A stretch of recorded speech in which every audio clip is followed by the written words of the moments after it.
All right. Cool. Let's see.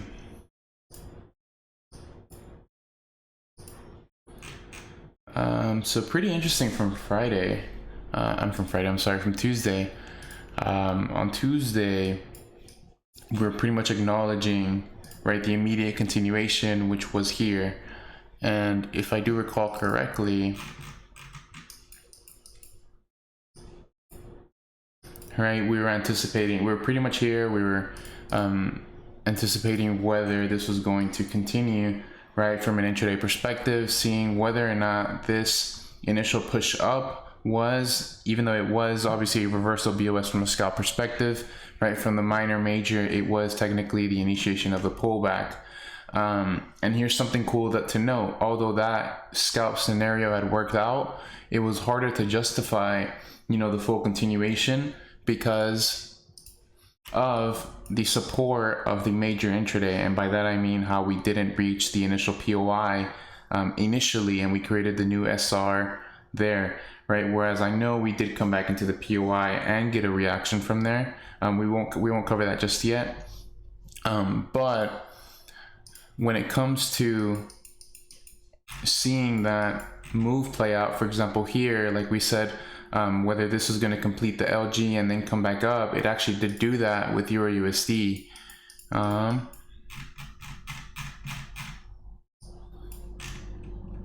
believe it did.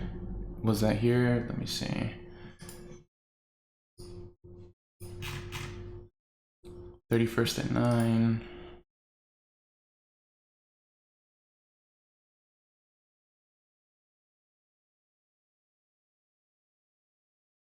It must have been here. Yeah, it must have been here, where we had pretty much recalled, excuse me, I believe it was M3. Right, where it pretty much had, I believe this was here. And this is what we had reviewed on Zoom. If I recall correctly, it's somewhere around there, but we did confirm the LG here, whereas with DXY, we did not confirm the full LG. But I'd explain the reasoning why this could be a very, very important zone in terms of seeing whether or not we're going to reverse. And that did create some bearish order flow, but obviously as we've seen now, right, it did not take out the entire leg. And as soon as you see the unwillingness, right, you see the continuation back upward, internal unwillingness, low, high, retracement, and that's only because we've taken out a previous high. And that's pretty much what generated, that bullish movement that we saw throughout the midweek, right? And something that's interesting too is when I'm seeing big moves like this, right, a lot of the time they're really liquidity grabs. There's high momentum, there's inefficiency left over, right? So the only way for me to legitimately look for a bullish scenario, you would need a bullish transition, which if anything, we only got bearish transitions there. So due to that being the case, right, it shows the validity in our POI, even though I didn't necessarily like this POI after we missed it. So it's going to be interesting now because, for example, yes, we did hit the POI, and yes, there were bearish transitions, bearish scenarios within that, narrative, right? That did create an internal liquidity grab, right? And by that, I mean, let me actually delete.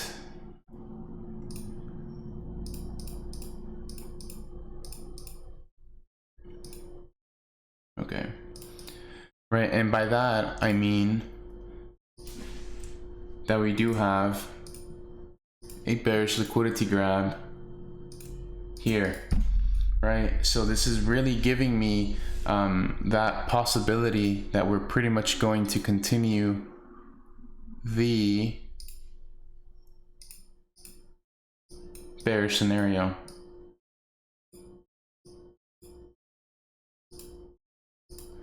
Right, I don't really have a reason not to think that, and the only reason why I'm leaning towards this and not continuing higher was because, one, we hit our anticipated POI that we had initially called, right? And although from the sense of trying to trade with quote-unquote minimal SL, yes, there wasn't necessarily a scenario in here, but this is now showing us what the narrative will be for the next maybe week or two at least. because now if we do get a bearish transition anywhere in this inefficiency, then we can easily begin to target previous lows, right? Only because this would be in support of the continuation narrative based on the monthly liquidity grab that we had just acknowledged, and then we also just completed our monthly closures. We know that we're bearish, right? So at least for the medium term. So that's pretty much where we are now. Very interesting to see. I personally like that we didn't have this immediate continuation take over. Why? Because all we did was take more liquidity as fuel so we can generate another potential move to the downside. And that's pretty much what you like to see with these type of quote unquote methods. But yeah, let's see how we react here Monday, Tuesday, and that'll pretty much dictate whether we're going to continue lower, or if we do break significant structure or we have disruption, then right, the scenario would be now favoring right the original high-low retracement continuation. So yeah, going to be very interesting to see where we are by Tuesday's call. And that's pretty much what has been shown throughout EU and AU. AU personally, I didn't like. I know I showed you guys that scenario on Tuesday. Oh, actually, it was AU where I showed you guys the inefficiency, I guess. But either way, I didn't personally trade this one. Just because it was Monday, and just personally, I just wasn't something I traded. But if you can see this now, we've seen a lot of whiplashes, right? A lot of liquidity grabs just being conducted, and then we see a big, massive continuation move based on previous structure, right? And now we're seeing this pretty much come down back to where we were last week. And this is a bit conflicting because yes, this is bullish structure, but this is gaining traction. And because this is gaining traction, right? And we have now taken out our preliminary leg. All this is doing is essentially solidifying the low based on this previous high. So all this is still a pullback move. I would still argue that we're going to see 0.68 in the near-term future. And the only reason why I can justify that is because we're seeing the continuation BOS from a swing perspective based on high-low retracement. So now how high we go, who knows? We'll see. But I would personally like a bit higher just because we haven't really seen the internal structure fail just yet. Right, but you can see that we are seeing a significantly less high high in comparison to, let's say, a previous high here. So it's really going to be interesting to see how this could potentially either be a liquidity grab or whether or not this was, you know, a potential continuation. But yeah, I was looking at AUDUSD candle. Yeah, that's kind of what would be preferred, just because this is where our character shifted, blah blah blah. But like I said, that could easily be negated if we actually do take structure. So let's see what happens. Personally, I would still like to see a bit higher. I would like to see the bullish structure stay intact, just so you can see that higher time frame POI. And then those transitions there could obviously shift the bias, and then from there it's just continuations on continuations, just because you'd be in alignment with swing structure. But EURUSD, this one was also kind of whiplashy. But the reason why I want to be more on a bullish perspective on this one is just the immediate liquidity grab that we're seeing right now. Right, you can say that this is a break of structure and we could be seeing something like that, right? But the main thing that I'm observing here is the bullish liquidity grab. So whatever happens here is really going to dictate where we go. And that's the same thing with, you know, DXY there. So we'll see. We'll see how this begins to set up throughout the week. And you can even see like a pretty big move develop from this, just because we are technically starting to kind of range up. So yeah, you guys know when we range up, we're seeing big expansive moves immediately afterwards. All right. So yeah, other than that, there isn't really too much to cover. I do have something I'd like to ask, but first we can go through any studies you guys have, any questions you guys have.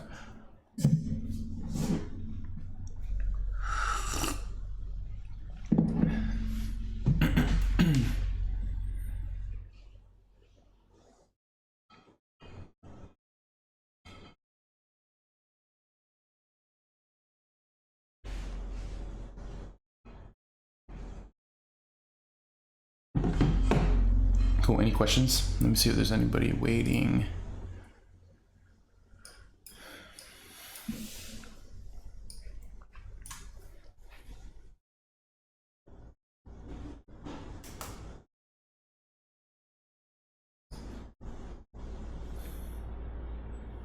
Nobody?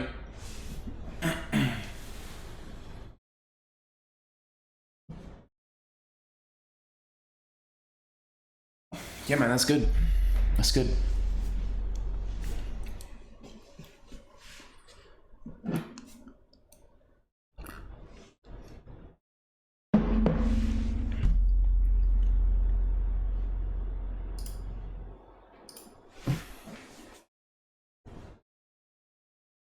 Yeah, man, it's all good. It's all good.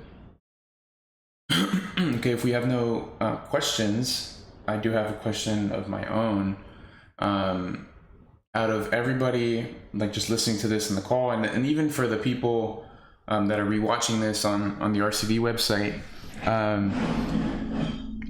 you could argue, right, that a ton of people teach the same thing. You can argue that to an extent, right? And in my opinion, you can't say that fully because of the whole derivative concept that we've talked about. But what would you say is the quote-unquote edge within RCV? And I want you to think about it before you answer. What would you guys say is the edge within quote-unquote RCV?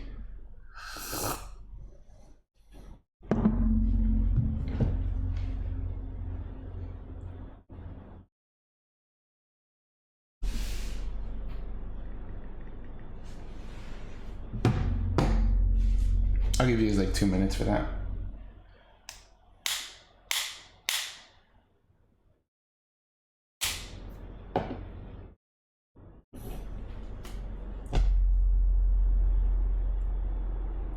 Once again, what would you guys say is the edge in RCV? Why are you here? Why aren't you at another group?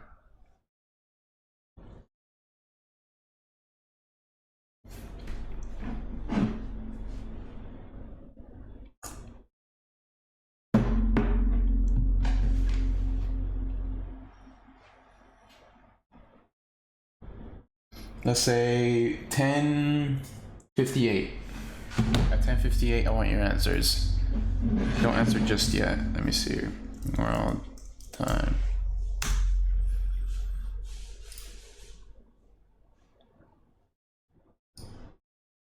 All right, so at 10:58, I want you guys' answers.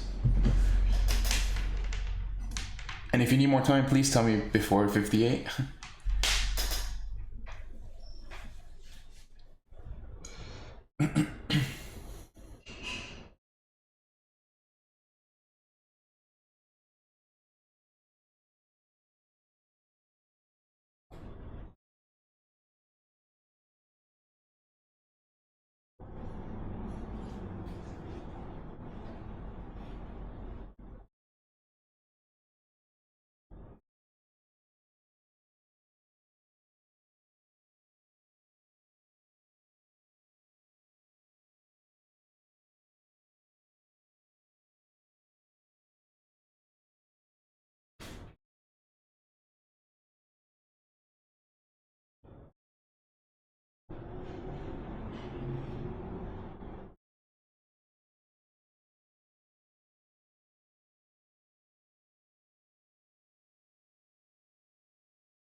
All right, 10 seconds, and then I'm gonna read your answers.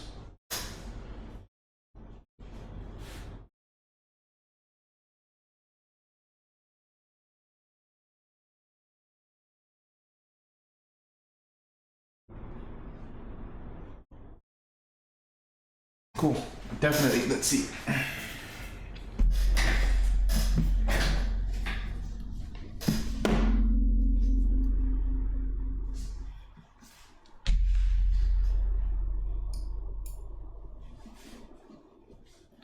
Just seeing that sample.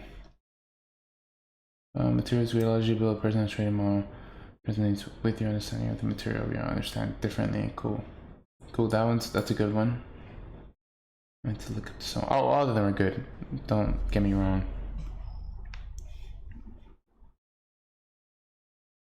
Cool. So, what is the edge? If you could simplify that into, let's say, 1 to 3 words, what would it be?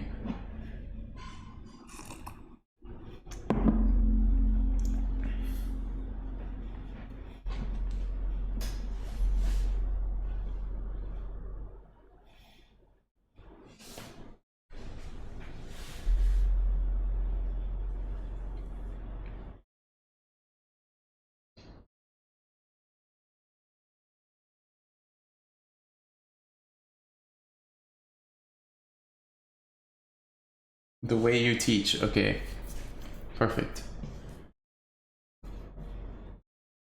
Okay, that's getting to the point. Okay, so you would say the edge here is not what I teach, it's how I teach it, right? Thank you. You, yeah, it's actually one of the words I was looking for. You. So the other word was how. The reason why that's so important, right, is because how directly correlates to trading models, right? So I've kept what's it called? I kept trading models very, very broad. And what I'm kind of wanting to do over the next couple of, I guess, months is really find a frame for an exact frame, let's say, on how somebody can create a trading model. And that's not necessarily only with quote unquote smart money concepts, because realistically, you guys know that if you guys never were exposed if you guys are never exposed to smart money concepts, and I taught you the method of trading models, you probably do the same thing with a Fibonacci strategy, an indicator strategy, a support and resistance model, right? Would you guys say that? Yes or no? Yeah, right. And that proves that necessarily every method works. It just depends on how you're tell in the form of a model. So what I want to do over the next couple of months is really develop a frame on XXXXX step to formulate a model, right? And it would obviously start with first developing a strategy, your strategy with that being your trading method. What method what method makes the most sense to you? Now you find every definition for every concept that you use, blah, blah, blah, and then you start from there. Yeah, exactly. You have some friends who break from retest. Why? Because they know exactly what they're trading, when they're trading it, and how they're trading it, right?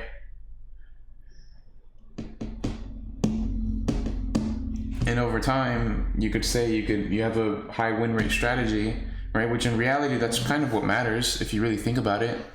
People will say RR is much more advantageous than win rate, but I would disagree.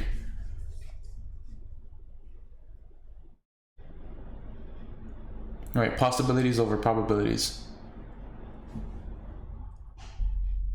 Or probabilities over possibilities, sorry.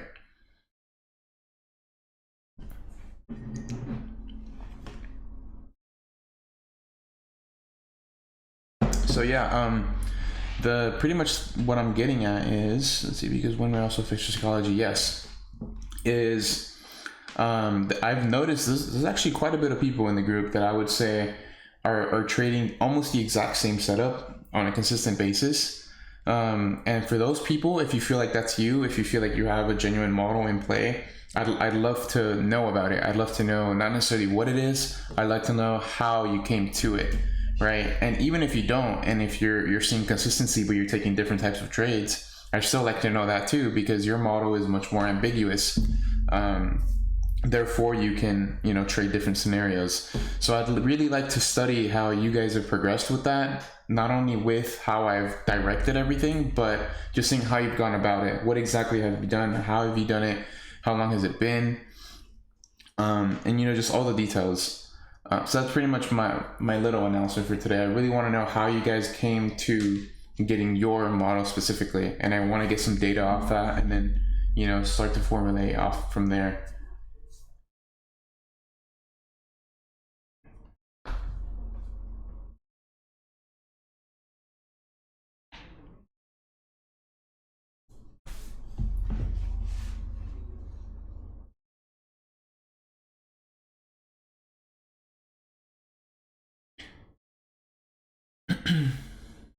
Because I don't know if you guys are noticing, but the term model is being thrown around a lot these days.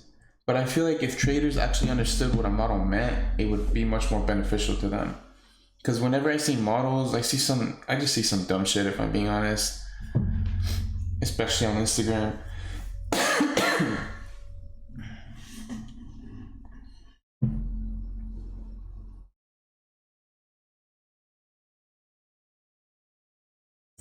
My mom was, yeah, I mean, we're not gonna get through this here, bro. There's a ton of details, a lot of questions I'm gonna ask. So that's why I'm saying I'd really like if you guys message me about it, and we can, you know, go from there. Of course, I'm probably gonna DM some specific people, just from what I've seen. But yeah, for the people that are listening to the Zoom right now, and the people that are listening in the pre-recorded or in the post-recorded, definitely, I definitely need to know those details.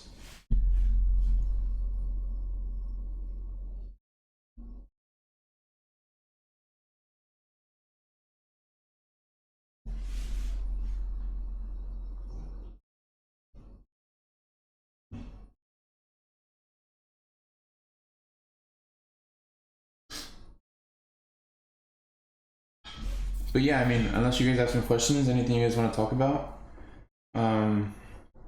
yeah, if not, it'll probably be a short Zoom today.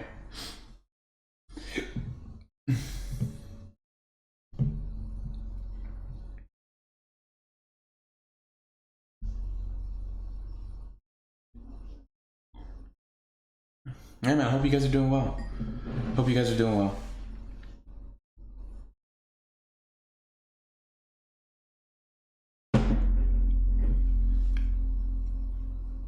Oh, and also, actually, before we go,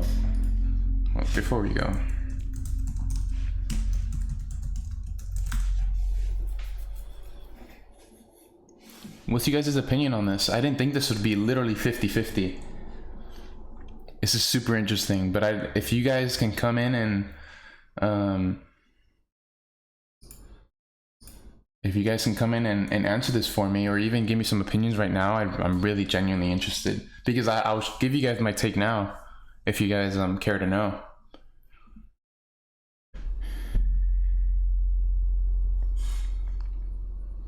And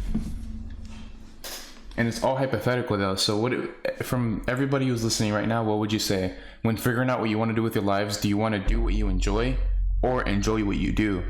And if you really think about it, enjoy what you do doesn't sound, you know, too bad. You could say it's complacency, but no, I think you're seeing value in a different perspective.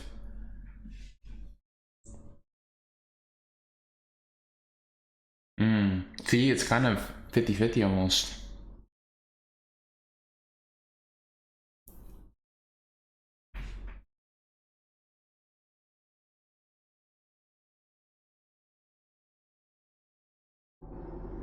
You see what I mean? It's 50-50. It's down the line. It's 2 versus 3 right now.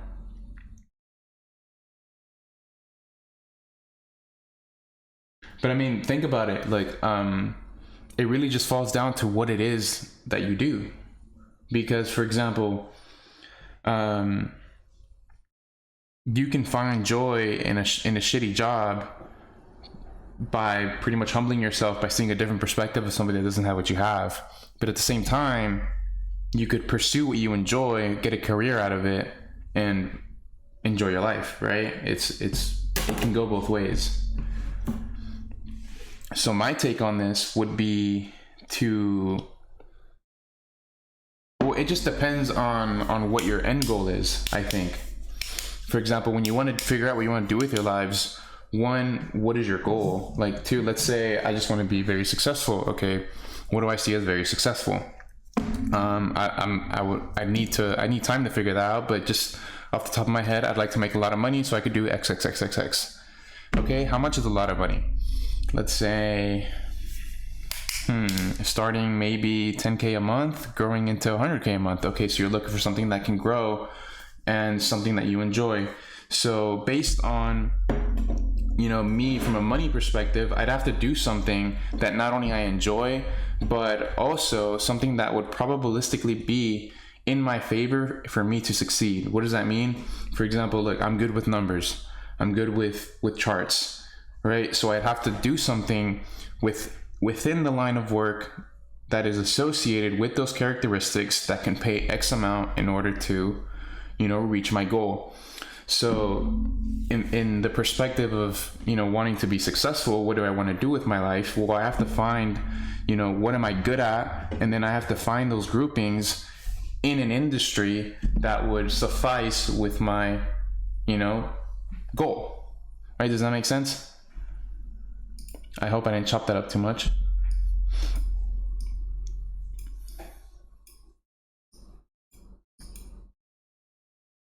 All right, does that make sense, or do I need to repeat that?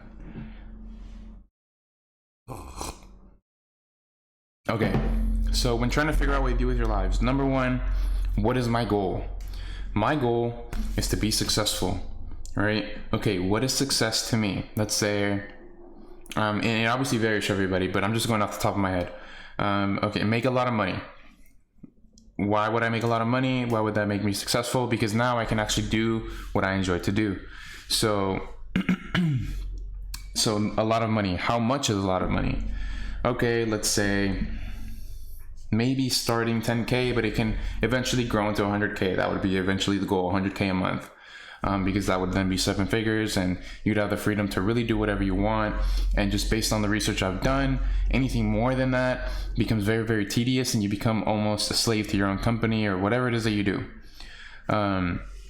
So within that 100K, right, I'd have to find a profession, right, that would align with my characteristics, because the only way for me to find longevity in any type of career, it has to be something I'm good at initially, wouldn't you say?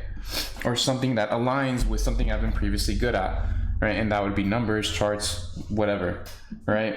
So I have to find a career path that involves my stronger characteristics so that I could have a higher probability of seeing success within that field, right? And seeing success in that field would lead into my goal. Does that make sense? So my take in do what you enjoy and enjoy what you do, I would more so find what I'm good at and then do something around that. That's kind of like my point there. Because obviously not everybody's good with numbers. Some people are good with maybe comprehension reading. Some people are good with very particular statistics. Some people are, you know. So finding out what you like, I would say, really goes deep into just figuring out what you're good at. And I think that's probably the perfect place to start.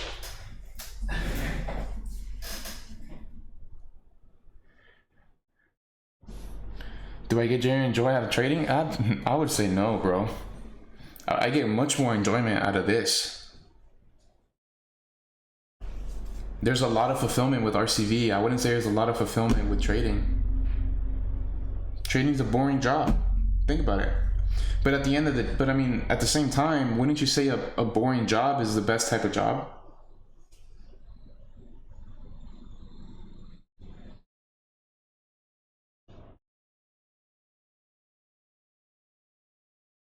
I say that because I saw some tweet about it. Let me see if I could find it. I saw something about that.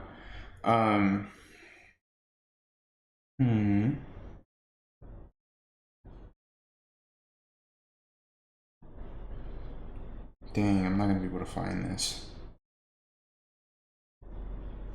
see.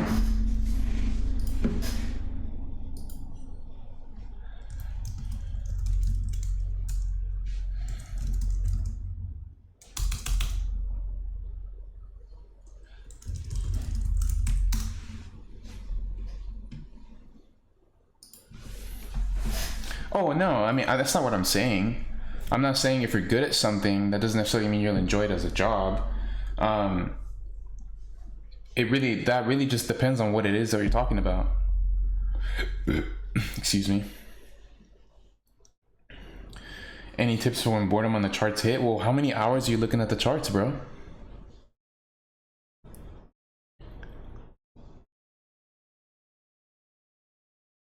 Also, and why would you like why would you like a boring job? I think you see what I'm trying to say with boring job.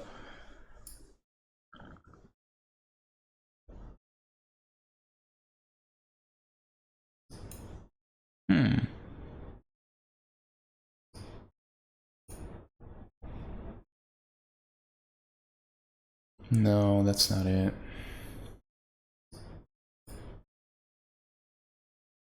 No, this isn't what I'm asking.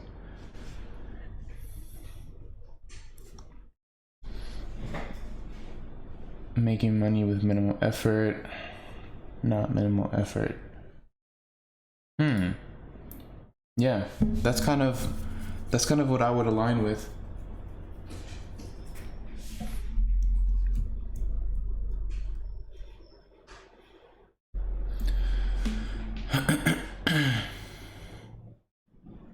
Yeah, it is.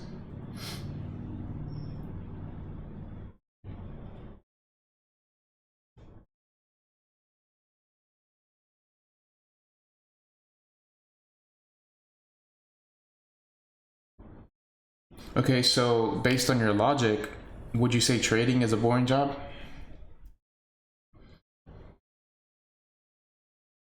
Because I wouldn't say, I would agree that a boring job is safe and comfortable, but I wouldn't say it limits your growth. Because whenever I'm thinking of like, give me an example of a job.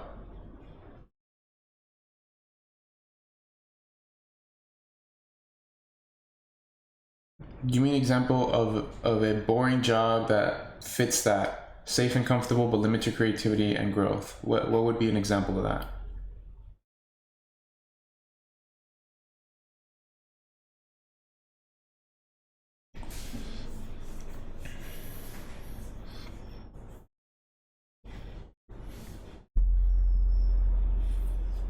Oh, mailman. I don't know how much a mailman makes, actually.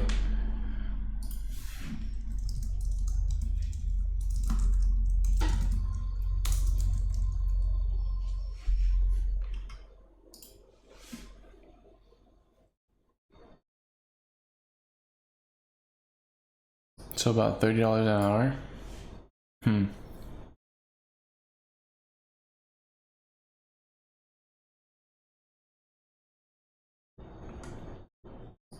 Let's see.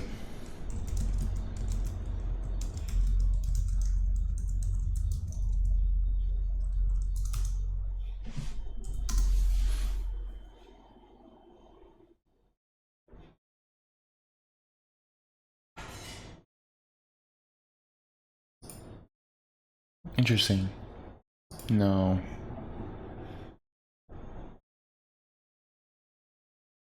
I'm trying to think if there's a job, like a promotion after being a mailman. But yeah, I think that would be a good example.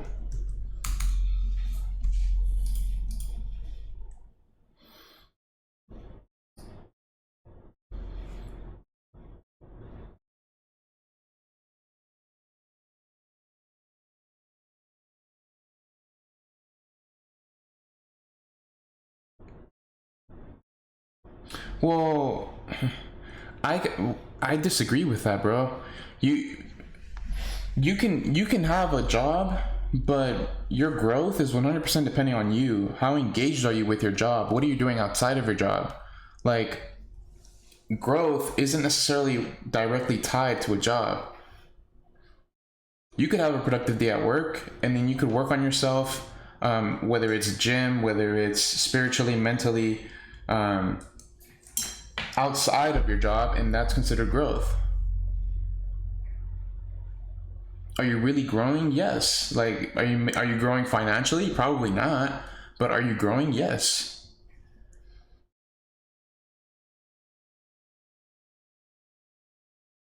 Because some people see their job solely as a money-making activity. Their true fulfillment comes outside of the job, whether it's a girlfriend, whether it's going to the gym, whether it's shit, going to a pastor group or something, doing something. You know what I mean?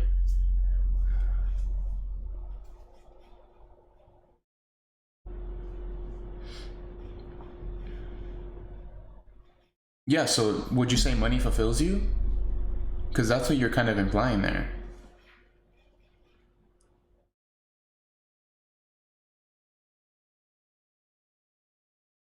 Okay, so that kind of contradicts what you're telling me, no? I'm trying to understand what you mean with you can't go about your growth in a 9-to-5 job. Exactly.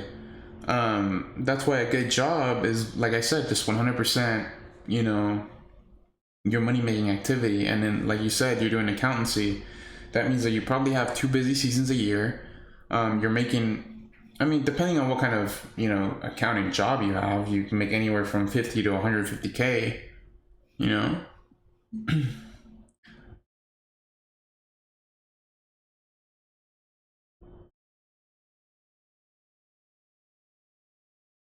Well, what is growth in your sense? Because you just said, okay, let's read your comment. You'll probably sit behind your desk and doing whatever you're told, but what about your growth? That means that you're complacent in one spot within your job, meaning your pay does not increase, right? Your level of fulfillment does not increase. But what if your job is solely meant for money making? It's not meant for your personal growth.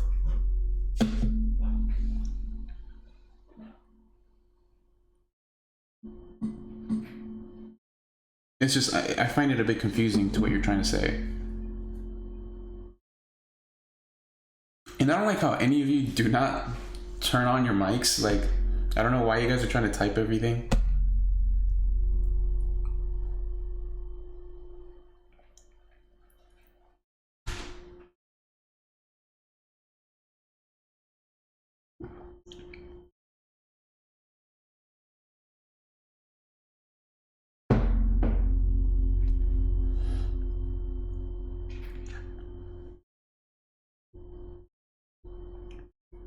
Hello. Cool, perfect. Hello. All right, yeah, I can hear you. Yeah. So I meant like you can do your job. Like, for example, you're an accountant. You're doing what you're told, and like you're earning good money, right? Like per annum, your salary increases. So like your need for money is like filled. But for me, a growth means like if I'm spending like most of my time of a day when I'm like awake on a job that should be interesting for me, like something I love or something, I mean, to grow. Like for example, like I'm doing trading right now, but my ultimate goal is not just to stick with trading as in like just this model, right? So when I'm like comfortable with this model, I'll probably like I'm going for masters next year in finance. So after that, I'll probably try for like trading firms to like expand my horizons. So I like to learn like new things a lot. So that basically keeps me fresh and maybe interesting, and maybe that doesn't curb my creativity, if that makes sense. Maybe that's what I'm meaning. Wait, could you repeat the last part? I'm sorry. So I mean, like if I'm growing, if I'm learning something like every other quarter, every other week, or every other month, so like it like keeps me happy, and like I feel like I'm doing something. Like I don't know how to explain that. Okay. Okay, so let's say you have an accounting job, but you're working to become a CPA. That's kind of what you're implying. Whereas you're learning steps to become a CPA over time. Yeah.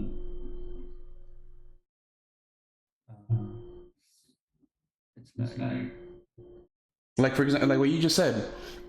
Let's say you have an accounting job in an accounting firm, right? That means that you're learning something every week, every quarter. For what? Maybe to become a CPA, maybe to become an auditor or something, you know? Yeah, I mean, I wouldn't do accountants because I don't know a lot about it. But like I said in the beginning, so like I'm doing right now this method, technical analysis, and I'll probably learn something new when I go to some trading firm or something like that. And then maybe I don't know if my career will shift, or maybe I'll do something entirely different in like in the coming 5 years. Maybe I'll just exclude technicals out of my trading plan or something like that. So it's like I need something to look forward to, like to constantly develop something, right? Okay, so you need a goal. Okay. What? You need a goal. Yeah, exactly. Okay. I need something to work toward. Yes. Okay, that makes. Okay, I see what you're saying now. I see what you're saying now. Transform over time, right? Yes. Okay, I see what you're saying. I see what you're saying. Interesting. Are you going to do trading forever, or is this steps towards your future? I'm sure you can answer that, bro. I'm sure you can answer that. Maybe you can have both. You can enjoy what you do and also do what you enjoy, side hustles, hobbies that turn into streams of income. Yeah. If you don't enjoy what you do, you still have to. You enjoy, just depending on how much time you have. Yeah, that's a good take. I like that. That's a good take. Interesting.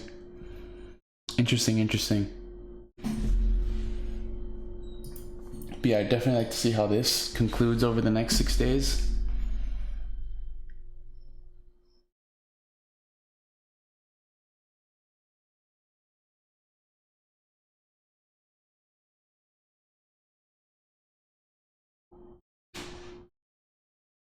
Who said that?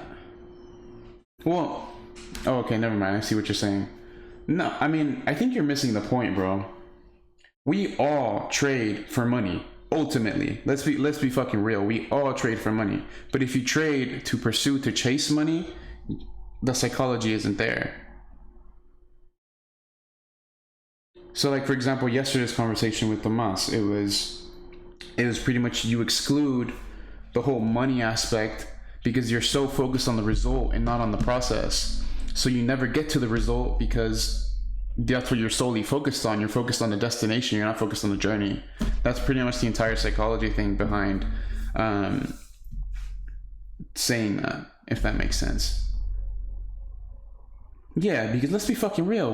Why else would you trade, bro?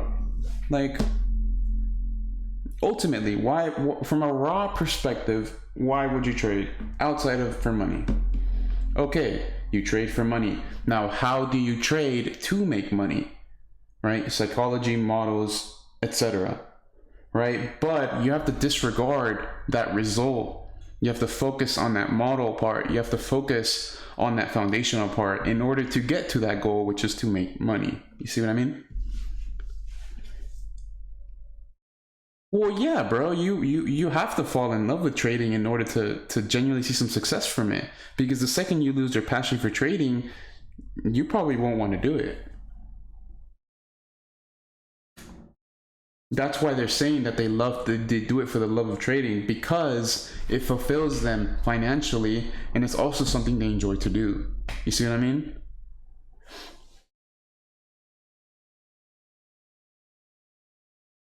So yeah, I think there's a little bit of a misinterpretation there. But yeah, like you have to see it from his perspective. Let's say he's already where you want to be. Of course, his mindset is completely different from yours. Even if you get to that destination, it's completely different. So from his perspective, he loves trading. He trades for the love of trading because of what it brings into his life. You see what I mean?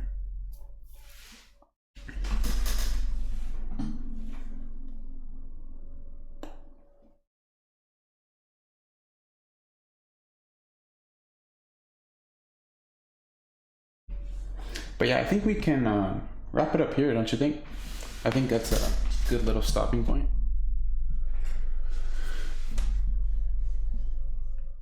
But yeah, it's you know, it's been cool. Like I see, you know, for example, Lewis, when did you join RCV?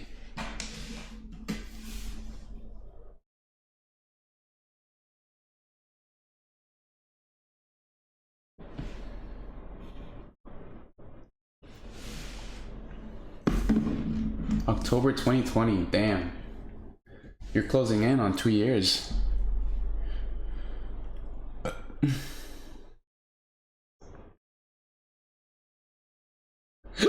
Excuse me. Yeah, I mean, and that's and now you see why this fulfills me so much.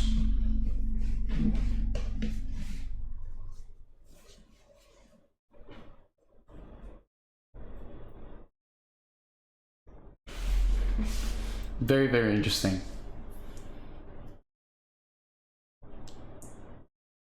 But yeah, definitely. I want you to message me though about the whole models thing that I was talking about earlier. And that falls for everybody who, if you feel like you trade a good model, you feel like you're progressing in a consistent manner, please like let me know, like message me. Because at the end of the day, like I'm not on you guys' ass about anything. I give you guys the liberty of doing whatever it is that you want to do, and if you want to go in the process that is given to you, cool. If not, just don't disrupt the rules. You know, that's kind of how I go about it with everybody.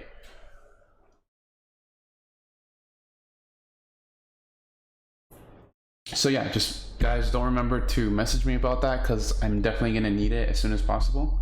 And I'd like to get this all done with before, you know, the fall semester starts, even though I'm only taking 2 classes. But yeah, I appreciate you guys hopping on, and I think we can end it off here. Yeah, and I appreciate you guys.